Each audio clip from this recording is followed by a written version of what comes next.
Bismillahirrahmanirrahim. Assalamualaikum warahmatullahi wabarakatuh.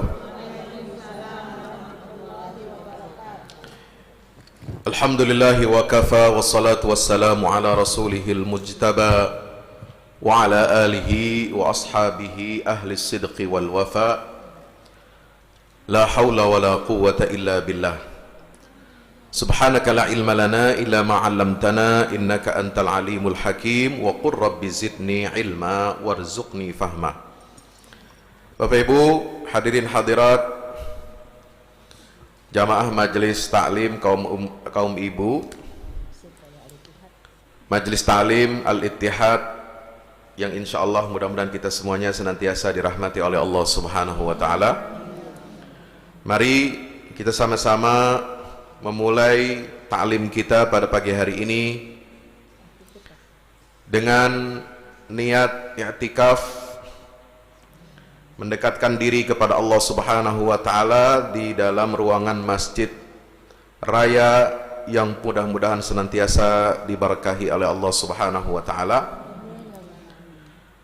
Kita baca suratul Fatihah dengan niat semoga Allah mengampuni semua dosa-dosa kita, dosa orang tua kita, guru-guru kita, mertua kita, jamaah ahli kubur muslimin muslimat, mukminin mukminat, terutama pada para alim ulama, aulia, syuhada, salihin, siddiqin, anbiya wal mursalin, malaikatillahil muqarrabin, wabil khusus pada baginda kita Nabi besar Muhammad sallallahu alaihi wasallam. Mudah-mudahan kita semuanya berkenan mendapatkan syafaat beliau nanti di yaumil qiyamah. Anak-anak kita menjadi anak-anak yang saleh dan salihah, alim dan alimah, mujahid dan mujahidah fi sabilillah, dan mudah-mudahan kita semuanya di akhir hayat mendapatkan husnul khatimah, masuk surga sekeluarga dan berjumpa dengan Nabi kita Muhammad sallallahu alaihi wasallam di telaga dan padang mahsyar. Amin ya rabbal alamin. Ala hadhihi niyyah wa kulli niyatin salihah. Al-Fatihah.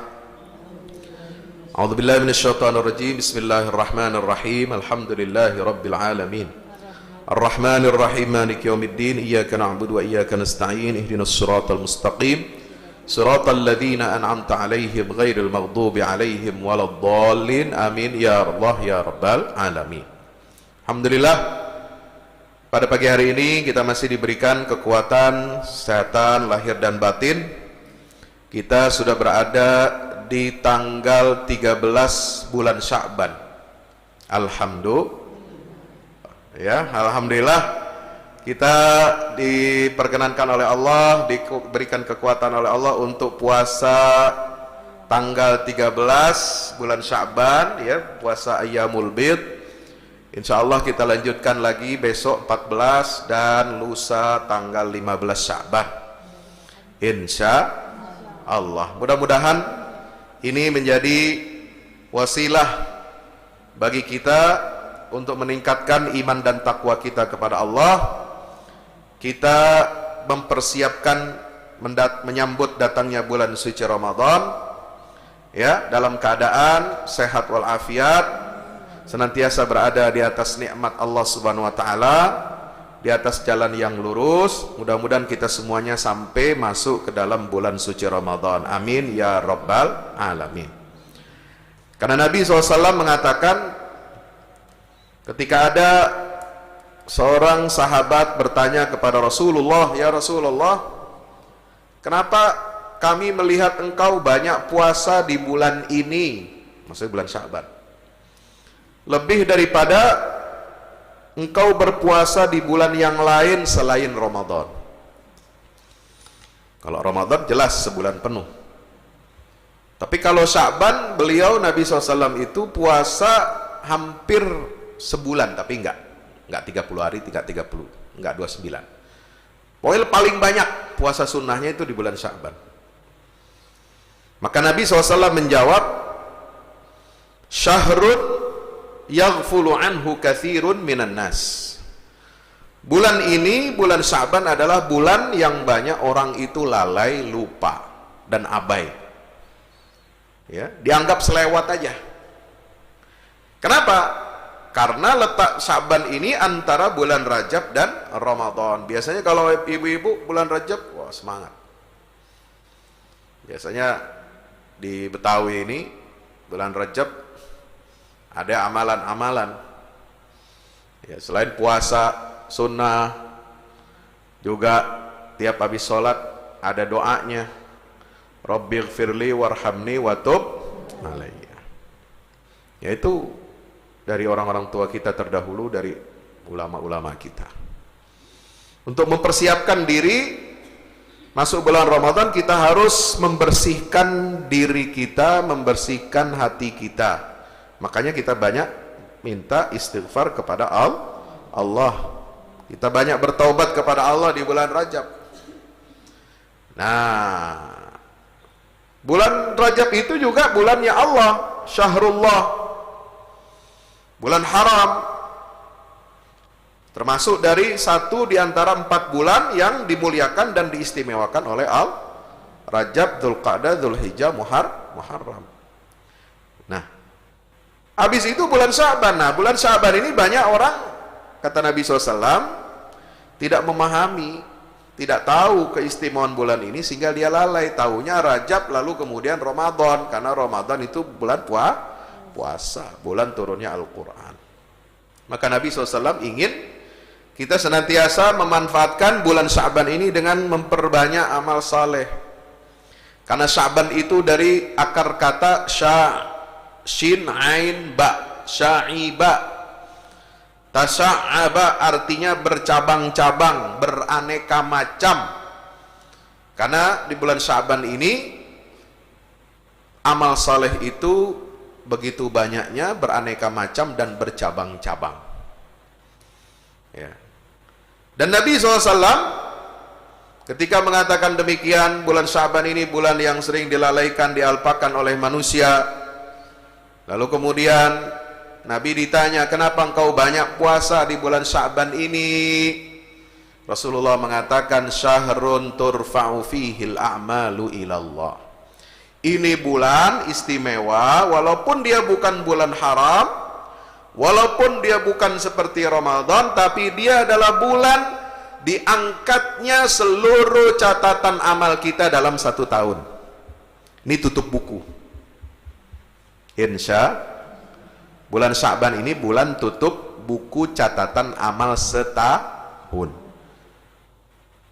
Diangkat oleh para malaikat pencatat amal, dilaporkan kepada Allah. Wa uhibbu, kata Nabi. Ini kata Nabi, bukan kata saya. An yurfa amali wa ana saim.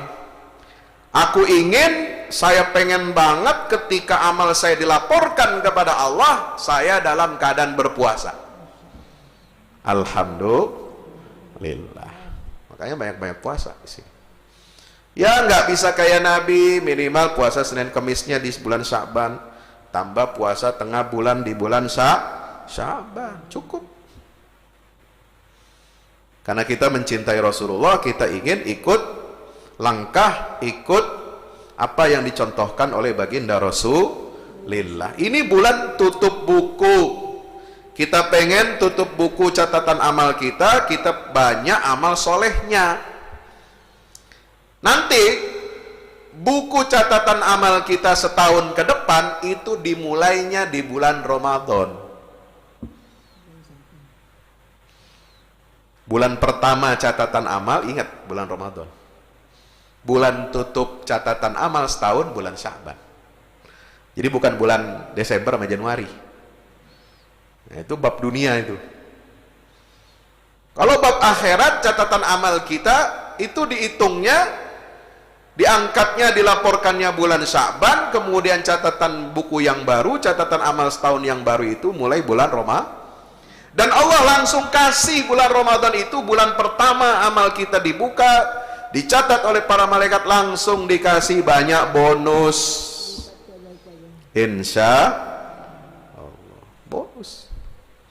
Satu amal fardu yang kita kerjakan di bulan Ramadan sama dengan pahalanya 70 kali.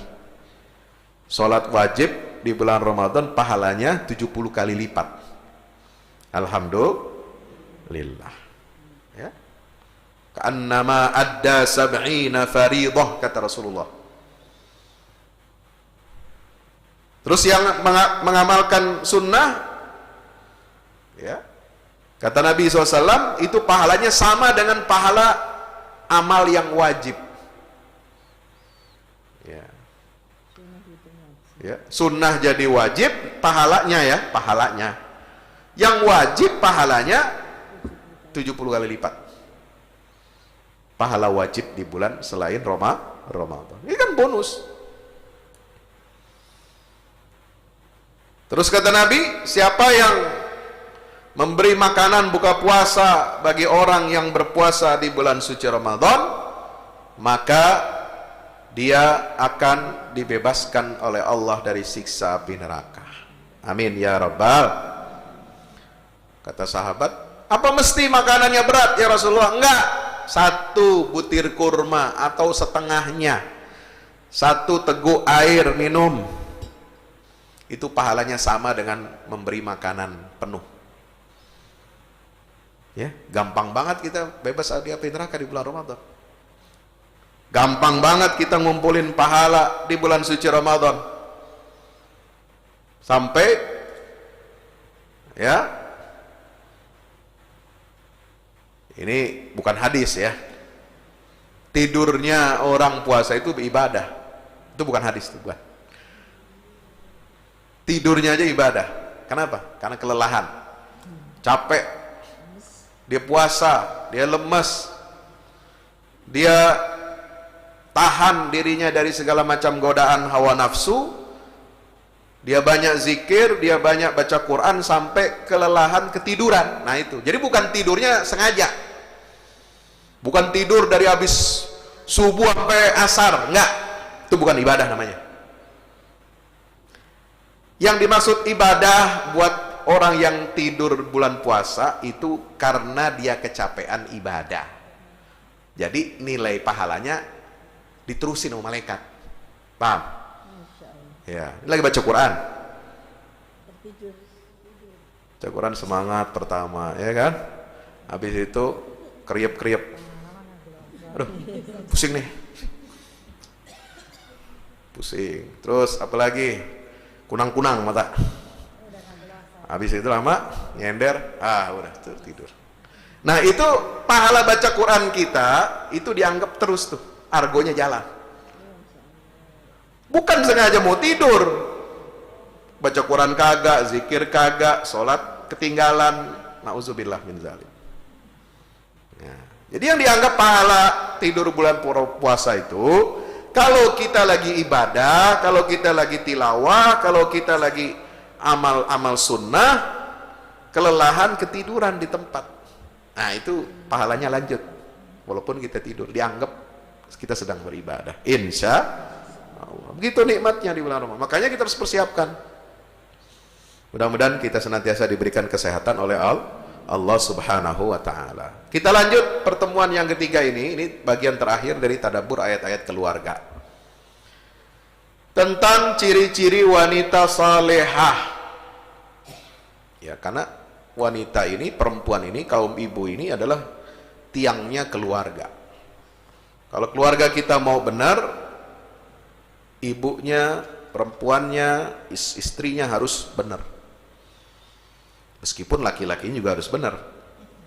Ya. Tapi kenapa porsi di dalam Al-Quran ketika berbicara tentang keluarga yang ditonjolkan itu adalah perempuan? Karena memang kaum perempuan ini memiliki fungsi yang sangat luar biasa. Sebagai teman hidup, kita udah sampaikan ayat-ayatnya di awal ya. Begitu hebatnya penciptaan Adam dan Hawa. Peran Adam dan Hawa ini untuk mengembangbiakkan keturunan manusia sampai sekarang. Untuk menjadi khalifah di atas muka bumi. Jadi yang namanya khalifah di atas muka bumi ini bukan cuma laki-laki. Khalifah untuk laki-laki itu adalah kepemimpinan dalam politik pemerintahan negara dan yang lebih besar dari itu. Tapi jangan lupa, Yang mimpin, yang ngatur tuh khalifah di dalam rumah siapa? Perempuan. Ente mau jadi raja, ente mau jadi presiden, ente mau jadi menteri, ente mau jadi apa saja jabatan yang tinggi-tinggi, iya, di luar dia begitu, laki-laki yang di depan kelihatannya hebat, kuat, tapi kalau di dalam, di rumah dia diatur sama istrinya, betul? Nggak ada cerita di rumah tangga laki-laki yang ngatur tuh nggak ada. Laki-laki taunya kasih fulus, kasih nafkah. Laki-laki taunya minta sarapan, tolong bikin kopi, teh pagi-pagi, ya. Pulang kerja minta pijitin, layanin. Itu taunya. Ya.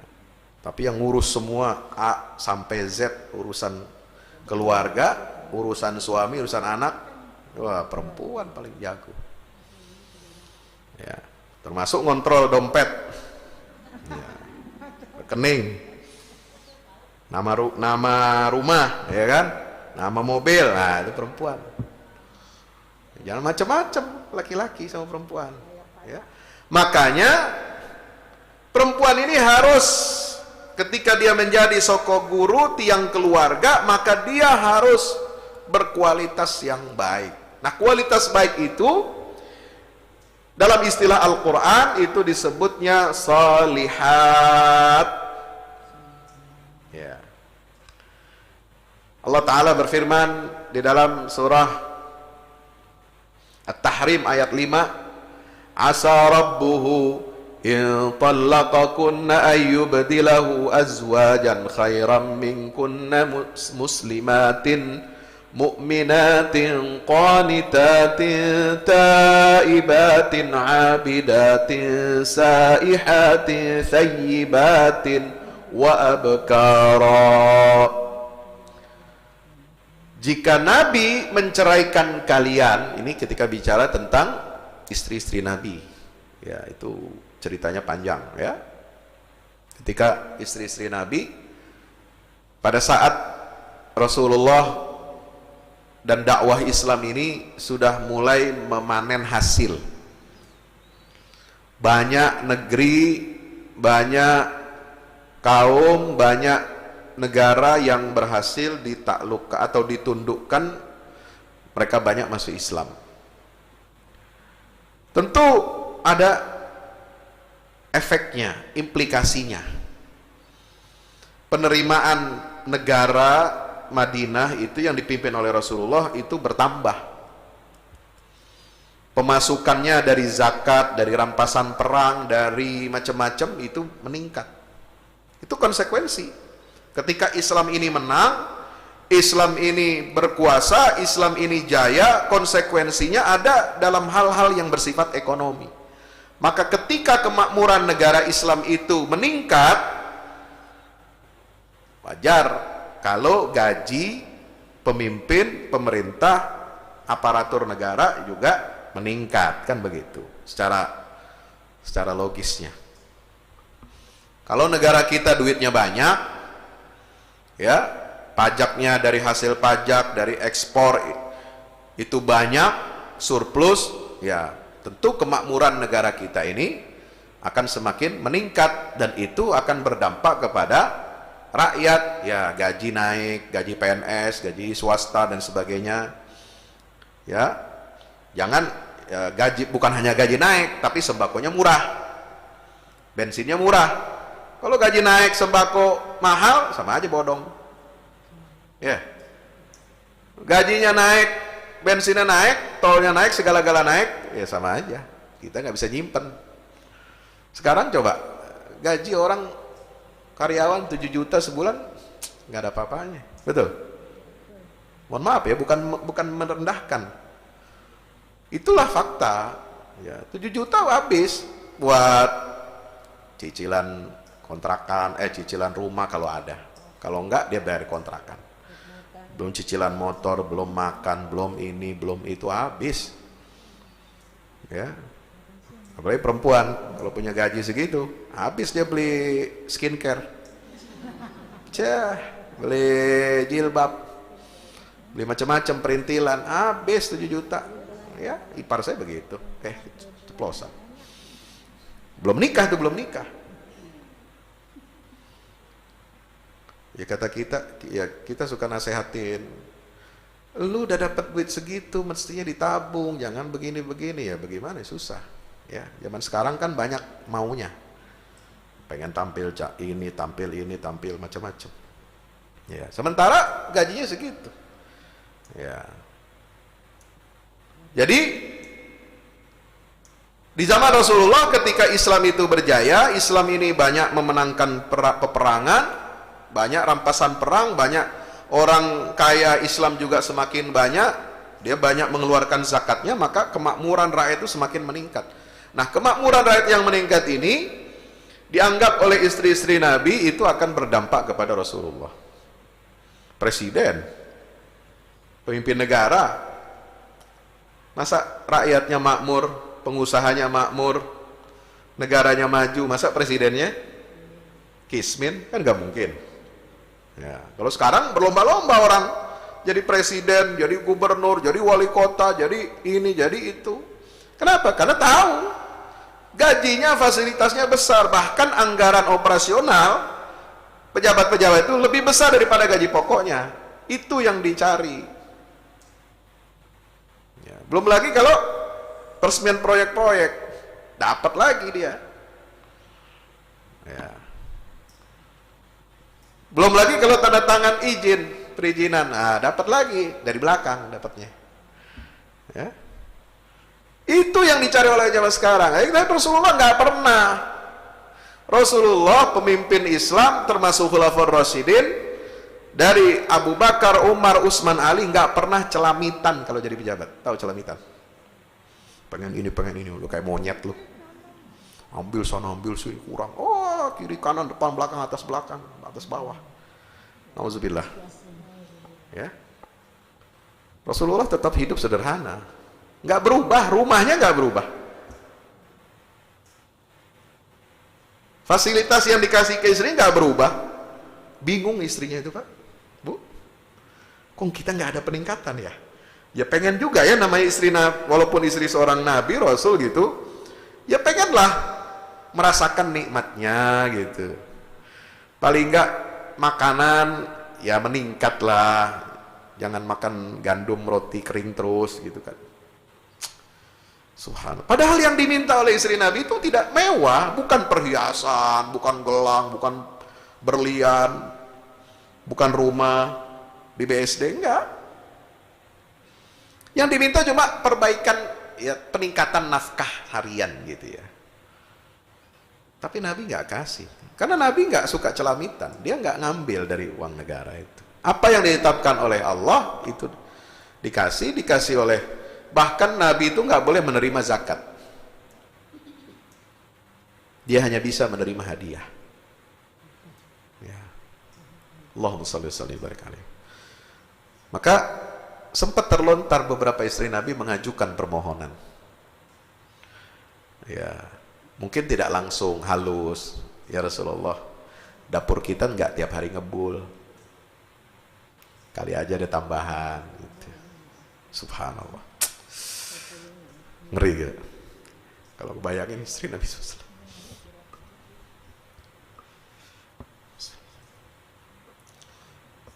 Ya, saking beratnya itu mereka baru berani minta. Tapi kalau nggak berani mereka itu minta sama Rasulullah. Sudah terbiasa menerima jadi istri Nabi itu berarti dia sudah harus siap dengan resiko, siap dengan hidup sederhana, bahkan siap hidup dalam keadaan miskin. Ya. Semua istri Nabi, janda-jandanya setelah Rasulullah wafat itu semua ditanggung oleh negara, dan negara memberikannya sesuai nafkah yang biasa, standar, tidak ada yang berlebihan.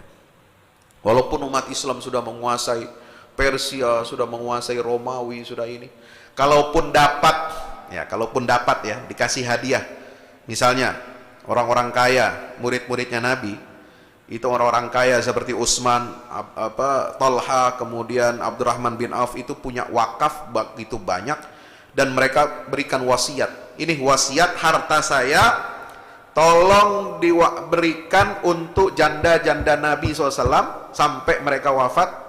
Tiap bulannya dikasih sekian ratus sekian dinar. Itu dinar itu duit emas, uang emas. Satu dinar itu 4,25 gram emas. Jadi beberapa murid sahabat Nabi itu ngumpulin buat menafkahi istri janda-janda Nabi SAW yang nggak boleh dinikahi oleh siapapun, haram. Lah, kalau janda sampai mati, siapa yang ngongkosin? Ya Allah sudah mengharamkan, nggak boleh bekas istri Nabi dinikahi oleh siapapun, satupun orang lain selain Nabi SAW. Dia harus, istri Nabi itu sehidup semati, dan istri Nabi di dunia juga istri Nabi di surga nanti. Itu kelebihan Rasulullah SAW. Makanya dibiayai. Ya. Walaupun mereka mendapatkan harta banyak dari wasiatnya sahabat-sahabat Nabi yang kaya-kaya itu, tapi mereka sudah terbiasa hidup zuhud dan lebih banyak sedekahnya.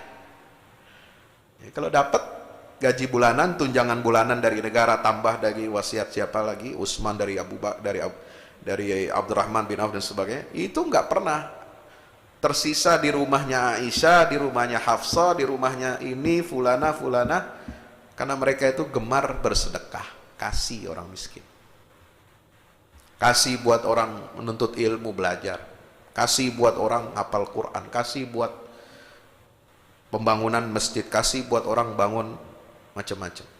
Itu karena mereka sudah terdidik di dalam madrasahnya, rumahnya Rasulullah SAW. Ini wanita-wanita sang. Asa rabbuhu, itu saja ketika minta begitu Allah mengancam. In talaqakunna ayyubdilahu azwajan khairam minkunna. Boleh jadi Allah akan memberi ganti kepada Nabi SAW istri-istri yang lebih baik dari kamu. Coba, ada yang lebih baik dari istri Nabi? Nah, tapi Allah ngancam. Hati-hati ya, jangan minta macam-macam sama Rasulullah. Jangan mendorong Nabi untuk berbuat korupsi. Ini pesan Allah. Jangan dorong Nabi untuk celamitan. Jangan sampai kalian menjadi beban bagi hidupnya Rasulullah SAW. Bahkan Allah mengancam, kalau kalian mau minta dunia sedikit pun dari Rasulullah, Allah akan mengganti kalian dengan istri-istri yang lebih baik dari kalian. Ini ayat ini turun, ini kayak disambar geledek gitu. Ya. Istri-istri Nabi mendengar bacaan ayat ini langsung nangis, ngeri. Apa suami yang lebih hebat, lebih mulia dari Rasulullah? Ya. Tidak ada. Kita mau diganti dengan wanita-wanita lain yang menjadi istri Nabi SAW, mereka nggak bakal mau. Ya. Dan kriteria-kriteria istri yang baik itu adalah siapa? Khairam minkunna muslimatin, perempuan-perempuan yang patuh kepada Allah, mukminatin yang beriman kepada Allah, qanitatin yang taat kepada Allah, ahli ibadah, itu qanitat. Ya. Qanitat, taat ibadah. Taibatin yang selalu bertaubat kepada Allah. Abidatin yang pandai beribadah kepada Allah. Saihatin yang rajin puasa.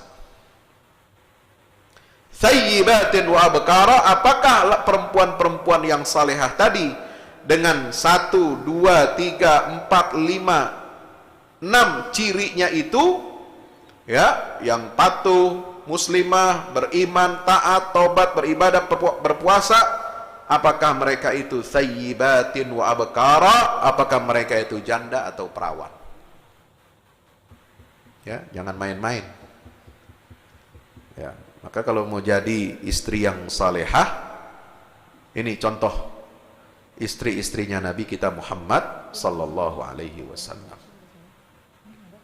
Satu itu ya. Jadi pantaskan diri ibu-ibu ini, kaum wanita ini, akhwat-akhwat kita, pantaskan dirimu untuk menjadi istri yang baik bagi suaminya. Dengan 6 hal. 1, muslimat. Patuh pada Allah. Kalau orang patuh kepada Allah, dia akan bersih hatinya, bersih tangannya, bersih segala-galanya, ya, menjaga harga dirinya, menjaga kehormatan suaminya, menjaga kehormatan keluarganya, ya, mukminat, beriman, qanitat, taat kepada suami, taat kepada Allah, taat pada Rasul, ya, taibat, kalau salah cepat-cepat tobat, ya, ini perempuan solehah. Kalau keliru, salah kata, salah ucapan, salah tindakan, cepat-cepat bertobat pada Allah. Ya, karena pernah Nabi SAW mengatakan, kalau saya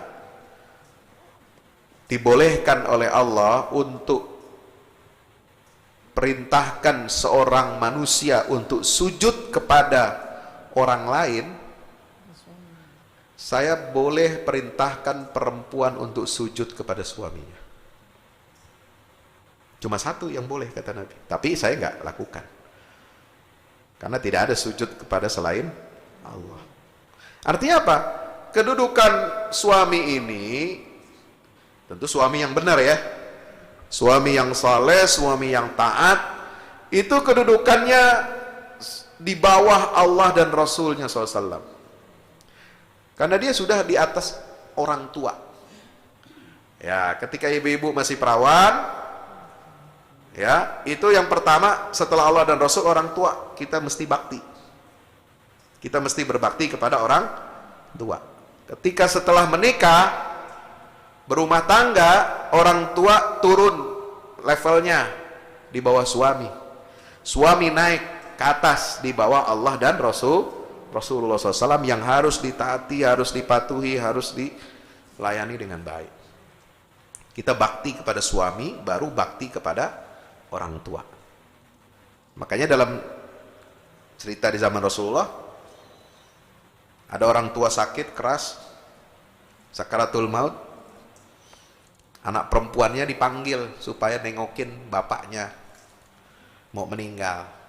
Dia nggak berani keluar. Dia kagak keluar. Kenapa? Belum dapat izin dari suaminya. Itu yang benar kata Rasulullah. Perempuan nggak boleh keluar rumah kecuali dengan izin suami.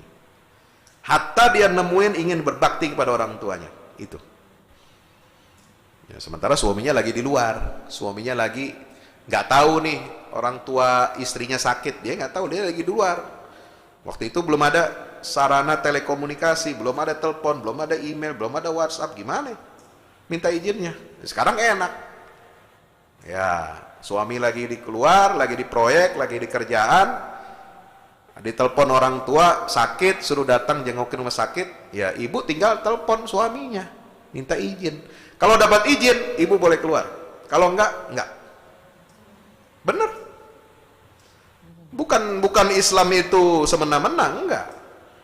Karena posisi suami ini itu dalam hierarki kedudukan kita sebagai hamba Allah, posisinya dia setelah kita berumah tangga itu dia di atas orang tua. Tanggung jawab suami itu untuk menjaga istrinya. Bukan lagi orang tua yang menafkahi, bukan lagi orang tua yang jaga anaknya, bukan lagi orang tua yang kasih ini, tapi itu sudah tanggung jawab suami. Maka tanggung jawab orang tua sudah diambil alih oleh suami, maka suami yang harus kita bakti kepada dia. Ya, kalau dia berikan izin, jalan. Kalau enggak, jangan, diam. Untuk menghindarkan diri kita dari fitnah. Jadi banyak taubat. Abidatin, ahli ibadah. Ya, harus rajin ibadah. Ya, di rumah tangga ibadah, di tempat lingkungan sosial kita beribadah. Niatnya ibadah, datang ke majelis taklim juga ibadah, termasuk hadir ke majelis taklim juga harus minta izin sama suami. Ya, jangan sampai nyelonong. Ya, selonong boy nggak boleh. Gua kan mau ke majelis taklim, kita kan mau sholat jamaah di masjid, nggak bisa. Perempuan harus minta izin, harus diizinkan oleh suami. Ya, karena dia tanggung jawab. Nanti kalau di jalan sendirian, kalau ada apa-apa gimana?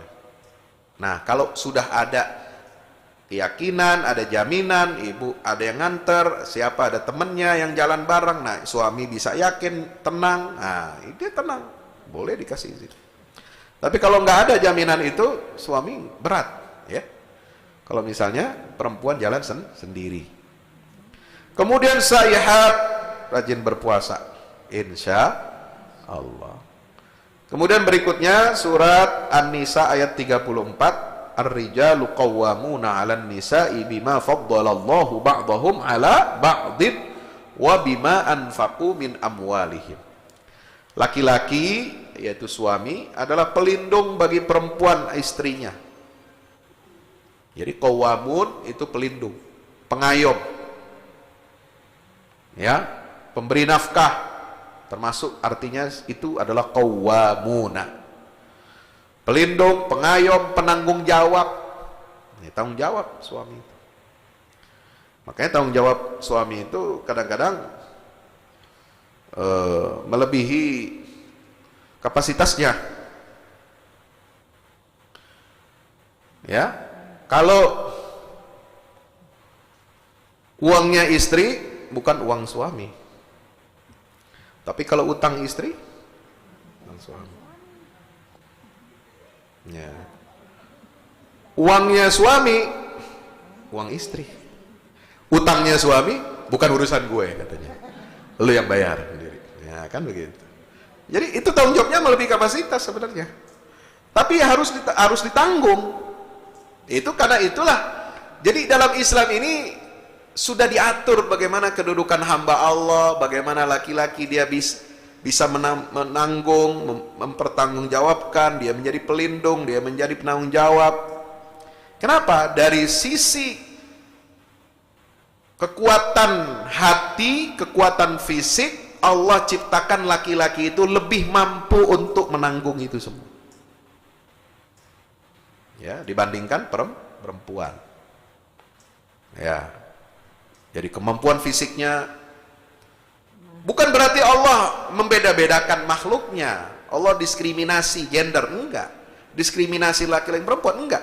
Tapi sesuai dengan fungsinya Allah ciptakan laki-laki ini lebih, bukan merasa dia harus lebih bangga atau sombong daripada perempuan, enggak. Tapi yang namanya takdir kita nggak pernah minta. Saya nggak pernah minta lahir jadi laki-laki. Ibu juga nggak pernah minta kepada Allah lahir perempuan. Kita lahir jebrol di dunia, ya sudah kita dapatnya begini.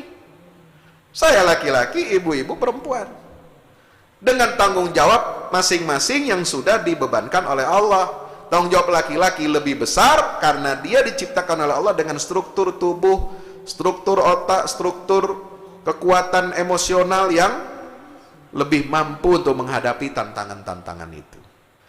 Sementara perempuan tanggung jawabnya lebih sedikit. Yang penting dia bisa ngurus dirinya, bisa ngurus keluarganya dalam lingkungan yang kecil, ya. Kemudian mengarahkan suaminya, memberikan arahan kepada anak-anaknya, mendoakan, mensupport. Nah, itu tanggung jawab seorang istri. Ya. Maka itu sudah dibagi oleh Allah dengan fungsi dan tugasnya masing-masing. Jangan merasa iri. Tahu iri? Jangan ngiri. Ya, perempuan kadang kalau lagi kesal ya, sama suaminya apa? Udah lu urus aja anak. Ya, pindahin aja. Tugas gue yang kerja, gue yang cari nafkah, lu ngurusin anak. Lu yang hamil, yang nyusu, bisa nggak? Oh, kan gitu ibu-ibu. Kalau lagi ngamuk, ya kan? Lagi kesel sama suaminya. Ya biasa begitu. Sayyidina Umar aja dimarahin bininya, apalagi saya. Kan begitu. Sayyidina Umar galak, tegas. Ya, kalau di rumah mah ya diam dia sama istrinya. Nggak bisa ngomong apa-apa.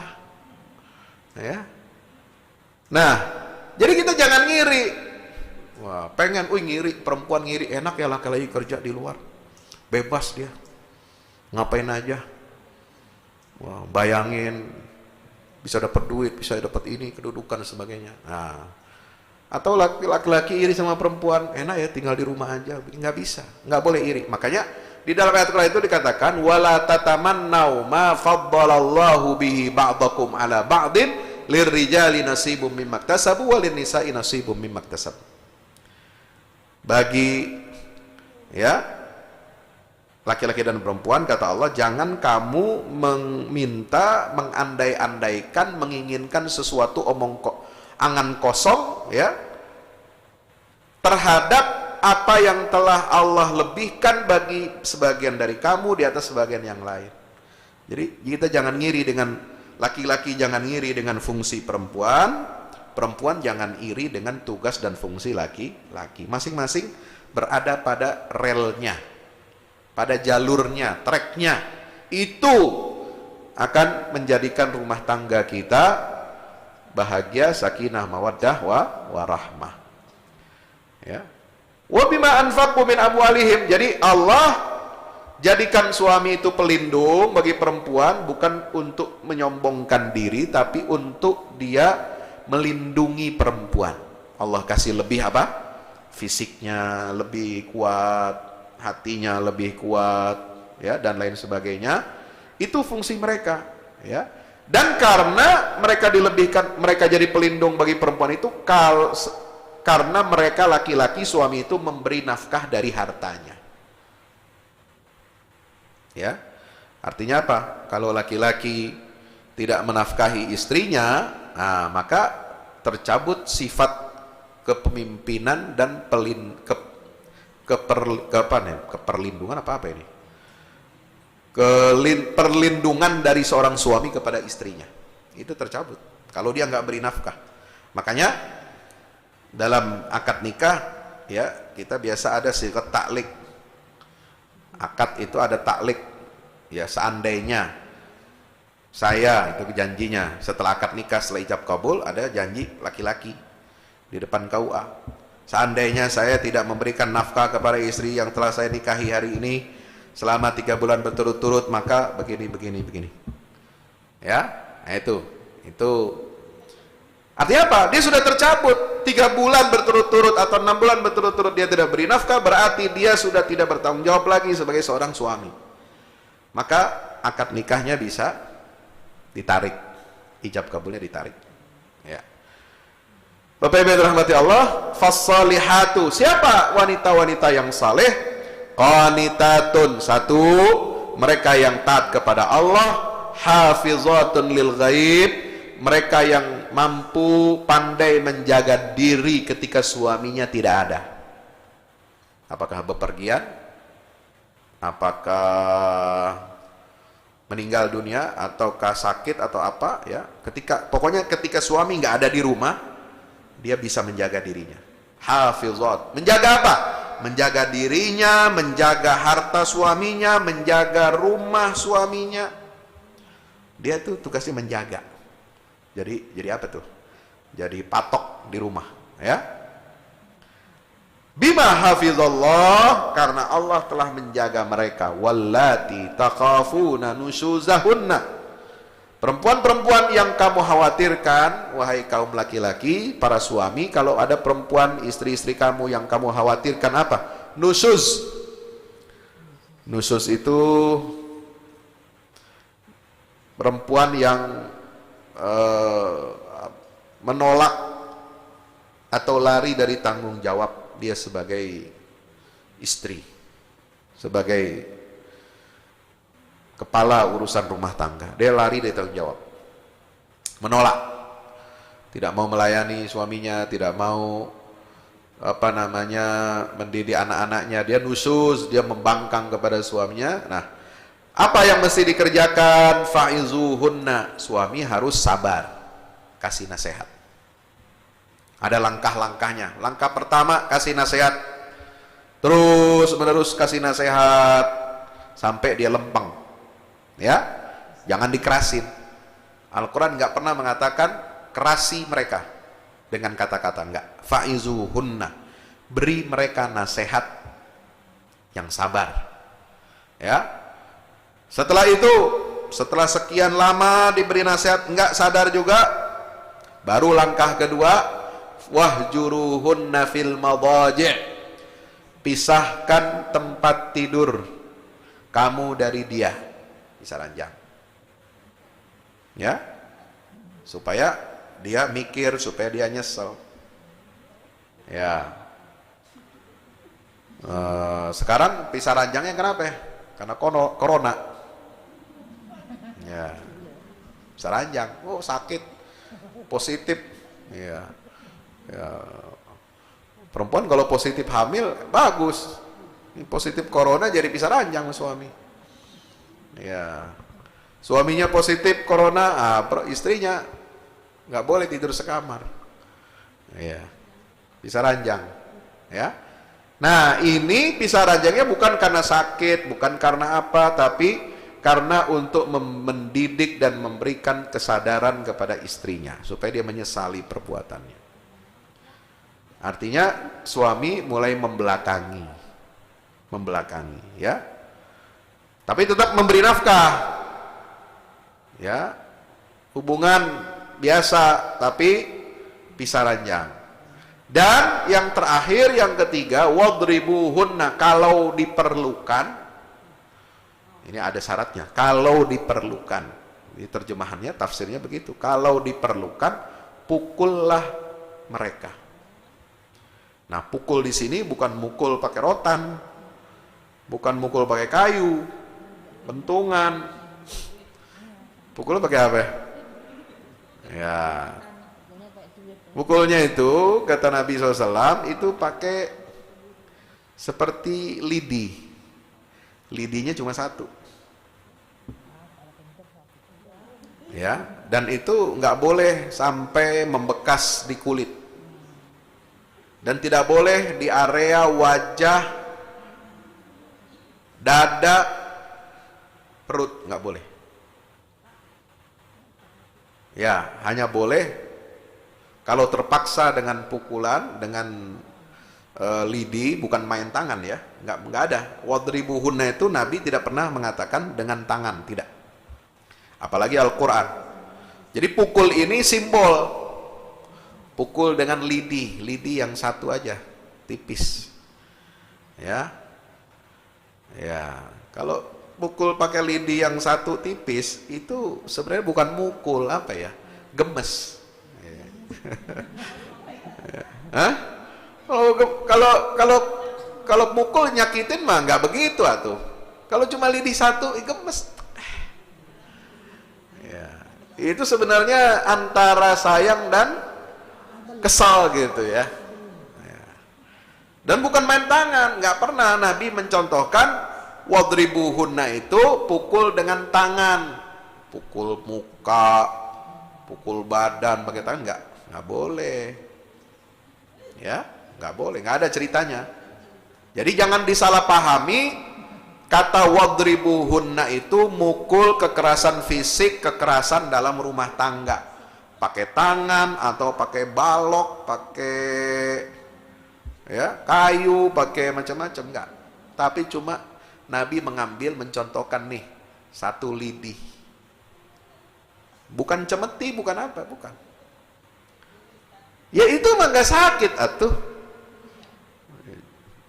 cuma kakinya atau apa namanya tangannya gitu ya, nggak. Ini untuk mendidik, untuk sebagai simbol. Jadi nggak ada kekerasan dalam rumah tangga diajarkan dalam Islam. Jadi kata-kata wadribuhunna ini jangan disalahpahami, jangan disalahartikan, lalu jangan diplesetin atau diselewengkan. Ya. Nah, jadi kata-kata wadribuhunna harus hati-hati kita menjelaskannya. Jangan salah ngomong. Nanti salah ngomong, nanti kena incaran buzzer ini, nanti akan cari-cari kesalahan. Oh, begini. Islam ini ternyata merendahkan perempuan. Islam ini diskriminasi kepada perempuan. Islam ini ya mengajarkan kekerasan kepada perempuan. Enggak. Hati-hati ya. Maka ibu-ibu jangan ikut gendang mereka. Ya, jangan menari di atas tiupan serulingnya buzzer-buzzer itu. Ya. Bapak Ibu yang dirahmati Allah Subhanahu wa taala, jadi inilah ciri wanita salehah dalam Al-Qur'an. Surat At-Tahrim ayat 5, surat An-Nisa 34. Untuk apa? Kita menjadi pasangan yang harmonis. Zauj. Zauj dalam Al-Qur'an itu namanya istri atau suami, pasangan yang harmonis. Kalau imro'ah itu perempuan. Perempuan seolah-olah dia lain, berbeda dengan kita laki-laki. Nah, kalau ada suami istri nggak akur, nggak harmonis, yang satu iman, yang satu kafir, yang satu soleh, yang satu ahli maksiat, itu namanya bukan zaujah, bukan zauj, bukan zaujaini, bukan pasangan yang harmonis. Tapi Al-Quran menyebutnya imro'ah. Contoh, istrinya Nabi Nuh dan istrinya Nabi Lut itu disebut dalam Al-Quran bukan zauj, bukan zaujah. Zaujata Nuhin wa zaujata Lut, enggak pernah ada dalam Quran. Tapi Allah mengatakan dalam surat At-Tahrim ayat 10, daraballahu mathalan lilladzina kafaru imra'ata Nuhin wa imra'ata Lut. Allah kasih perumpamaan buat orang-orang kafir. Siapa? Perempuannya Nabi Nuh dan perempuannya Nabi Lut. Padahal yang dimaksud adalah istri. Kenapa? Enggak patuh. Karena tahta abdaini min ibadina. Iya, mereka berada di bawah pengawasan dua orang hamba yang saleh. Tetapi kedua perempuan itu fakhanatahuma, berkhianat kepada suaminya. Falam yughniya anhuma minallahi syai'a, dan mereka yang tidak taat kepada suami berkhianat. Nah, khianatnya bukan khianat perselingkuhan di sini. Ya, khianat istrinya Nabi Nuh dan Nabi Lut, istrinya itu bukan khianat dalam pengertian mereka selingkuh dengan laki-laki lain, tapi khianat kepada ajaran yang dibawa oleh suaminya. Itu dianggap khianat. Ya, makanya hati-hati kalau suami kasih arahan yang benar, ngajak kita untuk ibadah, untuk sholat, beramal soleh. Kalau ibunya menolak atau mengacuhkan, nah itu bisa dikategorikan khianat. Ya, bukan zaujah. Ya. Dan itu kata Allah, kedua suaminya itu tidak bisa membantu mereka sedikit pun dari siksa Allah. Nggak bisa diselamatkan. Kalau perempuan istri orang soleh itu berkhianat, nggak sesuai dengan apa yang dicontohkan oleh suaminya yang saleh, maka satu dia masuk surga, satu tetap masuk neraka. Nggak bisa satu pihak nolong pihak yang lainnya untuk masuk surga, nggak bisa. Ya, wa qila dukhulan nara ma'ad dakhilin, dikatakanlah kepada dua orang istri Nabi itu, masuklah kalian berdua ke neraka bersama orang-orang yang masuk neraka. Nauzubillah min. Nah, sama istrinya Fir'aun beriman, Fir'aunnya kafir, tetap istrinya Fir'aun itu bukan dianggap sebagai zaujah, tapi imro'ah juga. Jadi hidup di dalam satu rumah, di bawah satu atap, tinggal dalam satu kamar, bergaul suami istri, tapi beda imannya. Itu bukan pasangan yang harmonis. Ya. Karena nanti masing-masing udah beda tempatnya di akhirat. Yang satu di surga, satu di neraka. Makanya istrinya Fir'aun mengatakan, Rabbi bnili indaka baitan fil jannah. Ayat 11 surat At-Tahrim. Ya Allah, bangunkanlah untukku sebuah rumah di surga.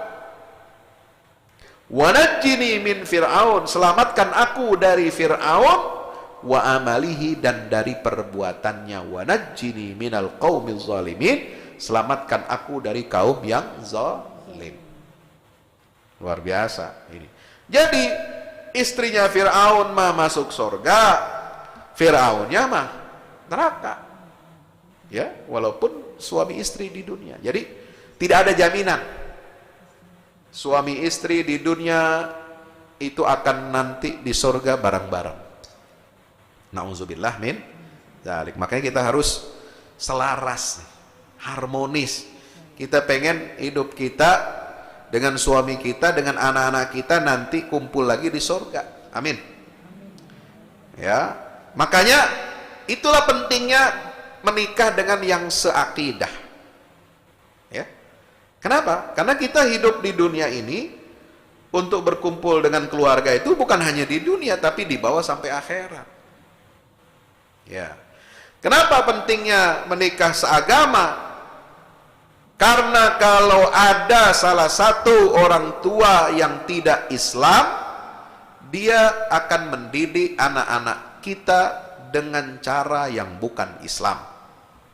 Anak kita dibawa ke neraka, kitanya masuk surga sendirian. Nauzubillah min dzalik. Ya, itu syarat ya. Sekarang kan lagi rame, viral, kawin beda agama. Ya. Perempuan pakai jilbab, kawin di gereja, pemberkatan di gereja, ya suaminya Katolik, habis itu kawin lagi secara akad Islam. Ini apa-apaan? Ya, hukum agama tidak membenarkan, hukum negara juga tidak mensahkan. Makanya dia cuma dicatat di catatan sipil, bukan KUA. Kenapa kita dilarang oleh Allah kawin dengan pasangan beda agama? Allah menegaskan ulaika yad'una ilan nar wallahu yad'u ilal jannah wal maghfirati bi'izni. Mereka orang-orang kafir itu mengajak kamu, minimal anak-anak kamu, masuk ke dalam neraka. Tapi Allah mengajak kamu untuk masuk surga. Kenapa kamu lebih pilih itu? Ya. Kalau kita lebih pilih mengedepankan ego, mengedepankan nafsu, mengedepankan syahwat, cinta, udah nggak bisa dipisahkan lagi, ya senang di dunia, nggak senang di akhirat. Atau senangnya di dunia ini semu. Kenapa? Karena masing-masing kita berjalan sesuai dengan agamanya masing-masing. Iya kalau kuat masing-masing. Kalau enggak, ente kebawa sama pasangan ente masuk agama dia. Dan itu penyebab kita akan masuk ke dalam neraka jahanam. Nauzubillah min dzalik. Sebab di Katolik itu, ya, itu ada syarat. Di Katolik itu juga nggak boleh diharamkan kawin beda agama, itu nggak dibenarkan. Ya, itu tidak akan diberkati oleh pendeta. Tapi kalau sudah terlanjur nggak bisa dipisahkan lagi, maka bisa diberikan pengecualian. Boleh. Tapi dengan syarat, syaratnya berat. Syaratnya bagi umat Katolik yang menikah dengan laki-laki atau perempuan yang bukan Katolik, yaitu misalnya Islam, syaratnya apa? Satu, dia harus setia dalam iman Katolik, nggak boleh pindah-pindah agama. Jadi udah dididik dulu, udah ditanemin doktrin, jangan pindah agama. Oke, kamu boleh nikah dengan beda, bukan Katolik dengan orang Islam kayak atau siapa, tapi kamu jangan pindah agama. Tuh janji di depan pendeta. Yang kedua, syaratnya boleh dia menikah dengan pasangan yang bukan Katolik kalau ya orang Katolik ini yang menikah itu dia syaratnya apa? Wajib mempermandikan anak-anaknya, yaitu membaptis dan mendidiknya secara Katolik. Itu wajib. Ini syaratnya dua buat yang agama Katolik. Bagi pasangan yang bukan Katolik, boleh diizinkan kawin dengan orang Katolik, 4 syaratnya, lebih banyak lagi. Termasuk syaratnya tidak menceraikan pasangannya yang Katolik, karena dalam Katolik cerai itu haram.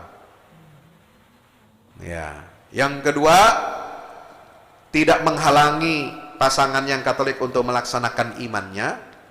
Yang ketiga, bersedia mendidik anaknya secara Katolik. Aji gile. Kita orang Islam, Disuruh janji bersedia mendidik anak kita secara Katolik. Ya. Ini kan gila syaratnya. Itu orang berani bikin syarat begitu. Lah kita masa diam-diam baik, terima-terima aja? Di mana iman ente? Di mana harga diri Anda sebagai muslim? Ini rusak nikah beda agama. Coba lihat artis-artis yang nikah beda agama. Anak-anaknya rata-rata dibawa ke sana. Kalaupun dia nggak murtad, ya. Kalaupun si orang Islam ini nggak murtad dia. Tapi anak-anaknya boleh lihat, ibu-ibu, boleh lihat, silakan cari di internet, cari di Google.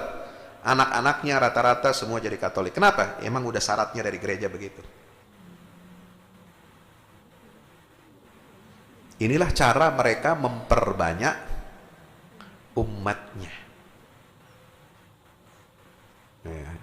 Berbagai macam cara ditempuh. Kalau dulu nikah beda agama itu ketika tahun 70-an itu tujuannya untuk memurtadkan umat Islam. Sekarang enggak. Tapi dengan cara apa? Anak-anaknya dibawa secara Katolik, wajib dibaptis. Dengan berbagai cara. Ya. Makanya kagak heran sekarang. Mohon maaf, jangan direkam. Jangan heran sekarang Raja Mangkunegara 10 yang baru dilantik di Solo itu Katolik. Karena emaknya Katolik. Bapaknya sih Islam. Nggak tahu pindah agama apa enggak itu. Wallahu alam. Ya, syukur kalau dia nggak pindah. Tapi kalau pindah agama, nauzubillah, nggak tahu itu. Ini baru pertama dalam sejarah Solo itu Mangkunegara kan sama dengan Kasunanan, Pakubuwono. Ya, sama dengan Paku Alam Jogja, sama dengan Sri Sultan Hamengkubuwono. Itu 4 keraton di Solo dan Jogja itu semua keturunan Trah Mataram. Mataram itu Islam. Mataram Islam itu dari Demak, kerajaan Islam pertama di Jawa. Ya, ada Trah Raja yang pindah agama keluar dari Islam itu sebenarnya udah nggak berhak dia jadi raja. Tapi sekarang aturannya udah beda. Ya, aturannya memang anak dari permaisuri yang ketika raja itu mati dia masih setia di situ. Memang begitu sabarnya itu orang begitu. Orang Katolik itu memang dididik sabar. Kamu jangan sampai murtad. Yang kedua, kamu wajib membaptis anak-anakmu. Didik secara Katolik. Sekarang jadi raja. Ya. Kenapa bukan anaknya Sukmawati? Sukmawati cerai dari itu raja dulu. Udah dapat anak 2 atau 3. Ya. Sukmawatinya nggak kawin lagi. Ya, ini anaknya calon, ya salah satu kandidat calon raja kemarin. Cuma nggak bisa karena dia ibunya bukan istri permaisuri ketika bapaknya mati. Yang berhak dalam aturan kerajaan begitu, anak permaisuri. Ya sudah terjadi. Jadi ini kan mencoreng kerajaan Islam tapi rajanya non Muslim. Ini kita abai, kita lupa yang begini-begini. Padahal urusan menikah itu bukan hanya urusan cinta, bukan hanya urusan hati, bukan hanya urusan kesenangan syahwat dunia, tapi itu urusan akidah dan ibadah. Akad nikah itu ibadah. Ya, qabiltu nikahaha itu diucapkan oleh suami ketika mertuanya, wali perempuannya bilang, "Angkah tuka, saya nikahkan kamu. Saya kawinkan kamu dengan putri saya Fulana binti Fulan dengan mas kawin sekian-sekian dibayar tunai." Dijawab, "Ya, saya terima nikahnya." Itu bukan hanya sekedar omong kosong, itu ibadah. Ya. Mengubah semua perkara yang haram sebelumnya menjadi halal. Itu akad. Ya. Dan seorang laki-laki halal menggauli istrinya, ya, mendekati kemaluan istrinya itu hanya karena dengan satu ucapan akad nikah yang dia dipersaksikan oleh Allah Subhanahu wa taala. Jadi akad nikah itu ijab kabul itu ibadah, bukan macam-macam. Ya, cuma sekarang lebih gede perayaannya. Yang dipikirin orang tua zaman sekarang, zaman modern, materialistik, yang dipikirin itu apa? Pestanya di mana, bajunya apa, seragamnya bagaimana, cateringnya apa. Itu aja yang dipikirin. Mesti yang diutamakan itu sifat akad nikahnya itu, kesalehan calon menantu, kesalehan calon istri atau suami kita, karena ini buat masa depan. Apa? Di dalam Al-Quran terakhir saya sebutkan 2 ayat. Pertama di dalam surat At-Tur ayat 17 sampai 26. Ini Allah menceritakan di surga, ya, bahwa hamba-hamba Allah itu akan masuk surga diikuti oleh anak-anak cucu dan keturunannya yang beriman. At-Tur juz 27. Lihat ayat 17 sampai 26. Ya, intinya di mana? Ayat 21. Nah, gitu ya. Walladzina amanu wattaba'athum dzurriyyatuhum biimanin alhaqna bihim dzurriyyatahum wama alatnahum min amalihim min syai'. Orang-orang yang beriman dan yang anak cucu mereka mengikuti mereka dalam keimanan, maka kami hubungkan anak cucu mereka dengan mereka. Artinya apa? Ditarik oleh Allah masuk ke dalam surga satu klaster dengan orang tuanya. Yang tadinya surganya ini kan bertingkat-tingkat, berlevel-level, tergantung amal salehnya, ya enggak? Ya, tapi kalau anaknya ada yang masuk neraka, istrinya atau suami masuk neraka, itu nggak bisa ngangkat. Yang bisa ngangkat kalau mereka semuanya ini orang beriman, orang saleh, masuk surga semuanya, tapi berlevel-level, bertingkat-tingkat surganya, nggak ketemu. Maka Allah berikan apa? Dispensasi. Yang tadinya level surganya di bawah, ditarik sama Allah ke atas. Ya, semua tergantung orang tuanya. Orang tuanya di level mana surganya? Di tengah atau paling atas? Kalau dia dapat kapling yang paling atas, paling tinggi, surga Firdaus, maka anak-anaknya yang ada di bawah, surga di bawah itu, dia akan ditarik oleh Allah, diangkat supaya ketemu satu tempat dengan orang tuanya. Alhamdulillah. Dan nama surga buat orang-orang yang sekeluarga masuk surga itu namanya Jannatun Naim. Surga Jannatun Naim. Ini khusus buat orang-orang yang mendidik anak-anaknya dengan iman yang benar, dengan amal saleh, mereka semua masuk surga dan dikumpulkan oleh Allah dalam klaster surga yang sama namanya Jannatun Naim.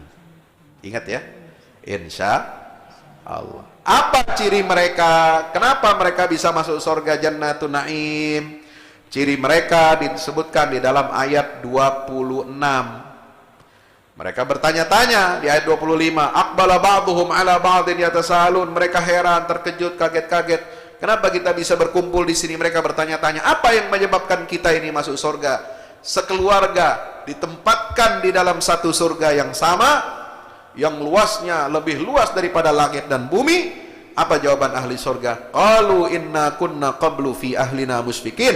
Sesungguhnya kami dahulu sewaktu berada di tengah-tengah keluarga kami merasa takut akan diazab oleh Allah. Jadi orang tua di dalam rumah tangga harus menanamkan rasa takut kepada Allah. Bukan takut sama orang tuanya, bukan takut sama nyaknya, bukan takut sama babenya, bukan. Anak harus takut kepada Allah. Kalau anak takut kepada Allah, dia pasti hormat, dia pasti patuh kepada orang tuanya, sayang sama saudaranya, pasti itu. Kalau dia takutnya kepada Allah. Sebab kalau anak nggak takut kepada Allah, dia takut sama nyak babenya, ia takutnya di depan nyak babenya doang, tapi di luar itu nggak tahu, dia bisa bebas, ya. Apa bisa orang tua mendampingi anaknya 24 jam? Enggak. Apalagi udah gede, apalagi udah dewasa, apalagi udah kerja, misah, berkeluarga, pindah kota dan sebagainya. Enggak bisa kita mengawasi dekat sama anak 24 jam. Enggak bisa. Maka orang tua harus menanamkan kepada anak-anaknya rasa takut kepada Allah. bukan takut kepada yang lain. Hei nak, takutlah kepada Allah, jangan kamu korupsi, jangan kamu bermaksiat, jangan kamu zalim, jangan kamu mengabaikan amanah, menyia-nyiakan amanah dari Allah. Nah itu terus diingatkan. Pagi-pagi orang tuanya udah nongkrongin kamar anaknya bangun subuh. Ya, maka itu nanti yang akan diingat sama anak-anak kita di sorga. Ingatan memori penduduk sorga itu yang dibawa ke dalam sorga itu cuma satu. Dulu mak bapak saya suruh saya sholat, suruh saya ngaji, suruh saya begini, amal soleh. Itu aja yang diingat. Makanya dia selamat bisa masuk sorga.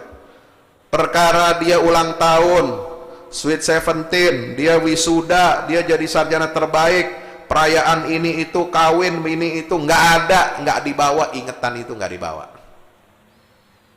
Ya, jadi jangan sok hebat di dunia bikin perayaan macam-macam. Wah, ulang tahun perkawinan, perak, emas, perunggu, apalah, kagak dibawa ke surga ingetan, nggak ada.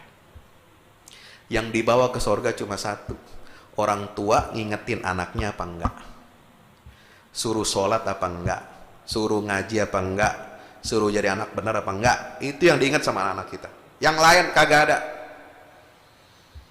Ya, ingetin diri kita dan keluarga kita. Insya Allah.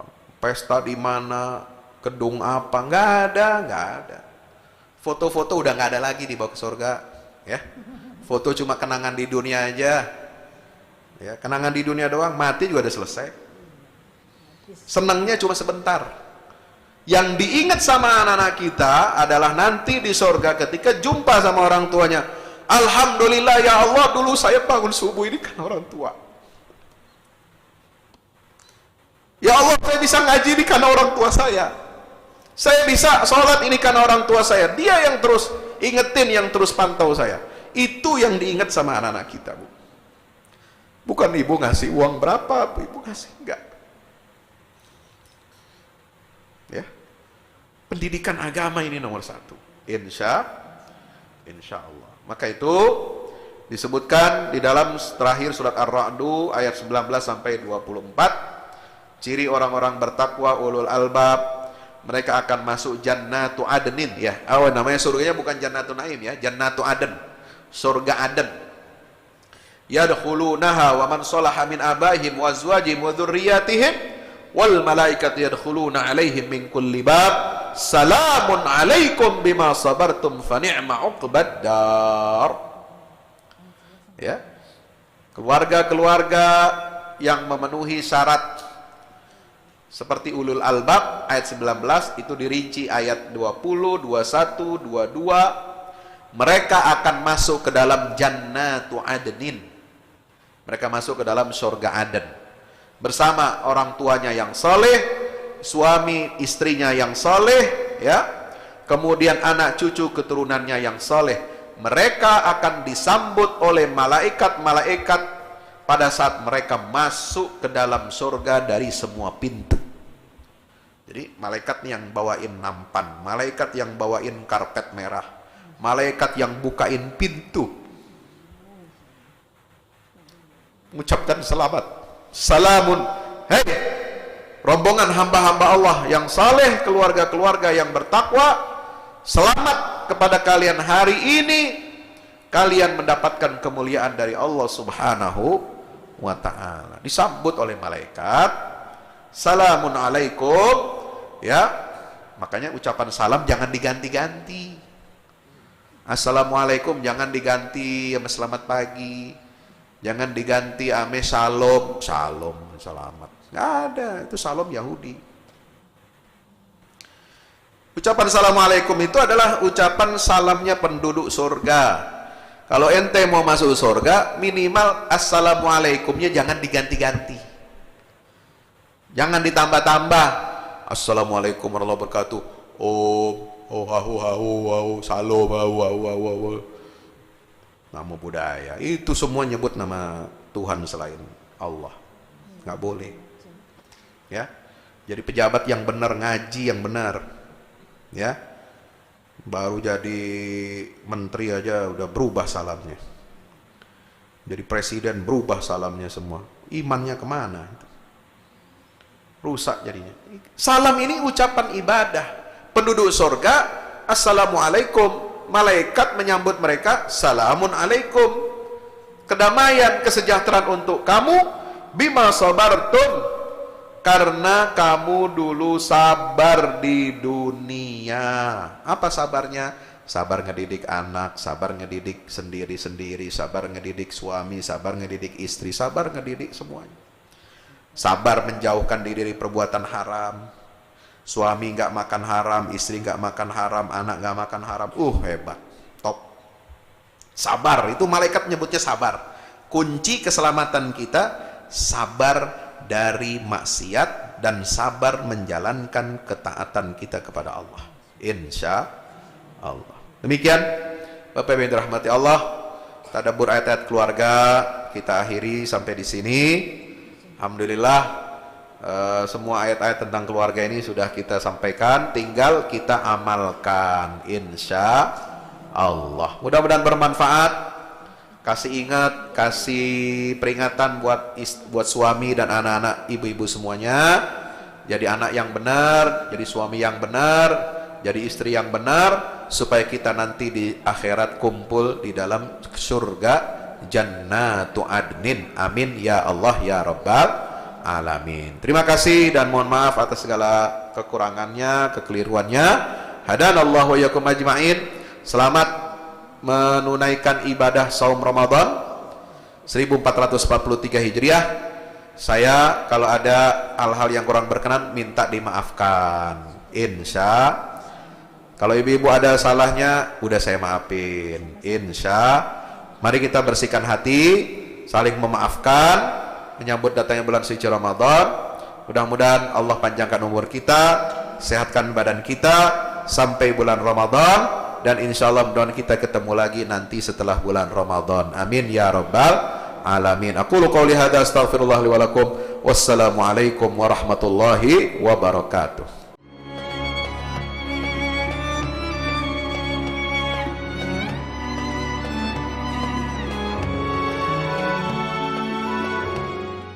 Assalamualaikum warahmatullahi wabarakatuh. Alhamdulillah, kita udah selesai pengecoran rooftop ya. Itu apa? Tangga buat ke bawah. Yang ini di atas buat toren 2 biji. Ini semua udah dikeliling tembok. Ya, ini untuk lantai paling atas buat futsal, buat jemuran, buat apa, tanaman hidroponik juga ntar insya Allah ya. Terus support ya teman-teman.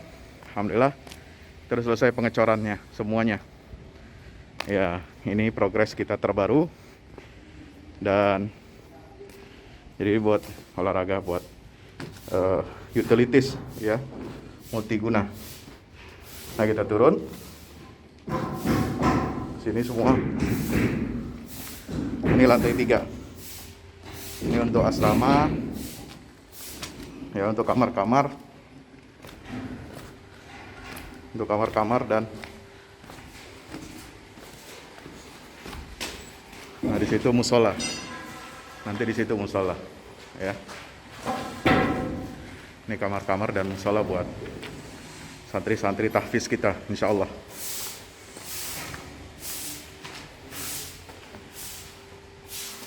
Nah, ini lantai 2 kita turun.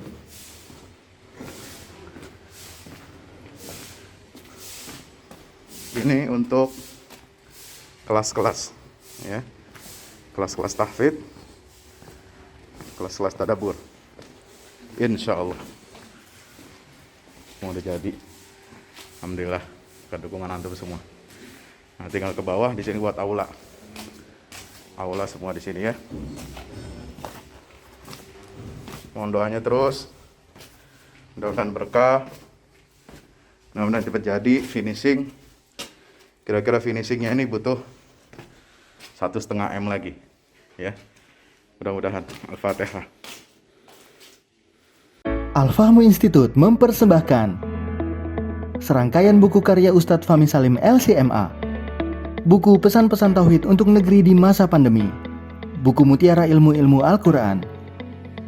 Ada diskon 20% untuk buku tafsir sesat 58 esai kritis wacana Islam di Indonesia dan buku kritik terhadap studi Al-Quran kaum liberal. Anda dapat memesannya melalui layanan WhatsApp di nomor 0877 063 7192 dengan format pemesanan ketik nama, alamat lengkap, nomor handphone, dan jumlah buku yang diorder. Ongkos kirim di luar harga buku dan menyesuaikan wilayah dengan paket standar. Lampirkan juga bukti transfer Anda ke rekening BNI Syariah di 0631 748573. Tunggu apa lagi? Pesan sekarang.